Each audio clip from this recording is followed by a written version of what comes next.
You know they say you can't go home again, but what happens when you do, and you find out the home you remember never really existed?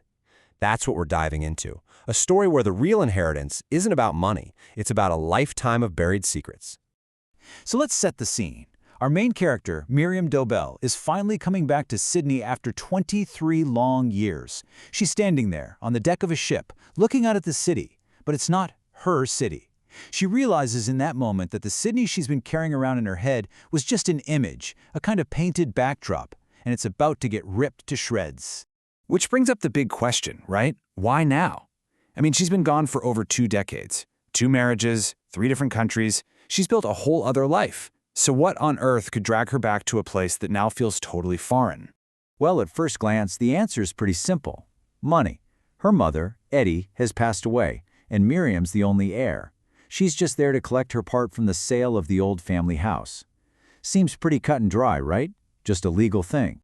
But of course, it is never that simple. The money, it's not the real prize. It's more like a key.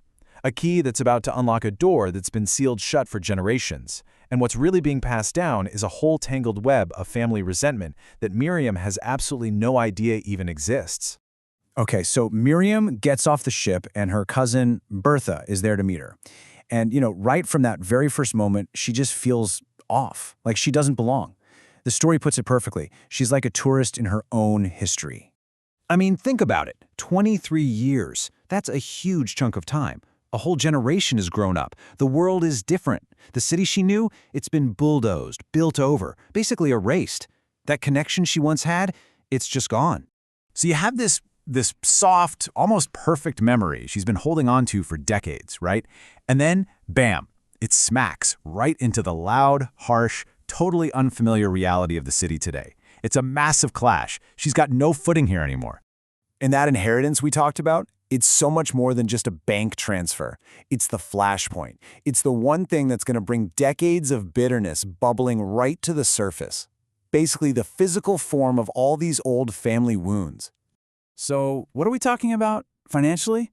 $47,000. That was her mother's share, and now it passes to Miriam. And look, that's enough money to buy a little bit of freedom, a bit of breathing room. But it definitely comes with strings attached. And here's the why. Here's the catch. It all goes back to her grandfather, Celia. He did not split his estate equally among his daughters, not even close. His will was basically a scorecard of his favoritism. Miriam's mom, Ettie, clearly the favorite, got the biggest piece of the pie, 40%. Her sister, Rose, got 35%, and then there's the youngest, Celia. She only got 25%. This was never about who needed the money. It was about who he loved more. And that's the heart of it, right there. This resentment that's been poisoning the family for 30 years, it's not about the dollars and cents. It's about what that money means. It's about a daughter, Celia, looking at her father's will and seeing his love literally calculated on paper and realizing she came in last place. So this all leads us to the forgotten aunt Celia, living all the way over in Perth. Now Miriam could just take the money and run, right? But she doesn't. She makes this huge decision. She's going to get on a plane, fly across the entire country, and confront this angry, estranged woman she hasn't laid eyes on in 40 years. And her lawyer already gave her the heads up. Celia is officially fighting the will. Yeah, she's in her 80s, but the lawyer says her letters are vigorous. So, this isn't just some half-hearted complaint. This is a real fight. And then, Celia lays it all out. Her real reason for fighting. And guess what? It's not about getting a bigger check. It's about getting acknowledgement. All she wants, before she dies, is for someone, anyone in a position of power, to just say, what your father did was unfair, you were wronged. So what does Miriam do? She stays. She doesn't bolt. Instead, she agrees to go through these boxes, just stacks and stacks of old family letters that Celia has kept. She basically becomes an archaeologist of her own family, ready to dig through 40 years of buried history. And she's super methodical about it. She starts reading, piecing together a timeline, figuring out who was on whose side, who betrayed whom. And bit by bit, that neat, official family story she's always known, it starts to crack. The secrets are starting to come out. And boom, the first big one hits. A letter between her aunts reveals that her mother, Ettie, this woman Miriam always saw as so prim and proper, had a full-blown affair with a married man. A A huge scandal that her powerful father, Celia, just made disappear, paid people off to keep it quiet. But it gets worse. After the affair, Ettie's marriage was on the rocks. Her husband was literally about to walk out. And the solution to this problem? Well, Ettie got pregnant. Miriam has to face this shocking reality that her own birth, her very existence, was a strategic move, a tool used to save a marriage and protect a reputation. You'd think that would be the biggest bombshell. But no, the digging isn't done. There's one more secret, something so deep, so dark, that Celia has kept it locked away from everyone for decades. The absolute worst has been saved for last.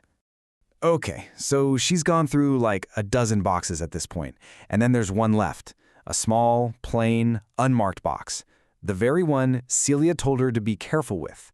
So what could possibly be in there? What could be worse than everything she's already found? What final, devastating secret is about to change the entire story of her family? She opens it, and inside, there are these photos of her mother, Ettie, when she was young.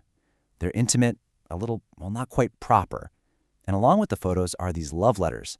They're unsigned, but they are incredibly passionate, way more intense than any of the others she's read. And then Celia tells her who wrote them. Those unsigned letters, the most passionate, the most possessive ones. They weren't from some secret boyfriend. They were from Ettie's own father, from her grandfather, Celia. And just like that, everything clicks into place. This one horrible secret doesn't just add another piece to the puzzle, it changes the entire picture. It's like finding the dark, toxic core at the center of the family. It explains everything. Eddie's desperate need for attention, Celia's obsessive favoritism, all the dysfunction that trickled down through the generations. So, what do you do with a truth like that? A truth that big, that awful? You can't unknow it. You can't erase it. But here's what Miriam realizes, and it's the key to the whole story. You can choose what it means. The past itself is set in stone, but the story we tell about it, that can change. The real power isn't in changing what happened, but in deciding how we carry it forward, even when it's built on the darkest secret imaginable.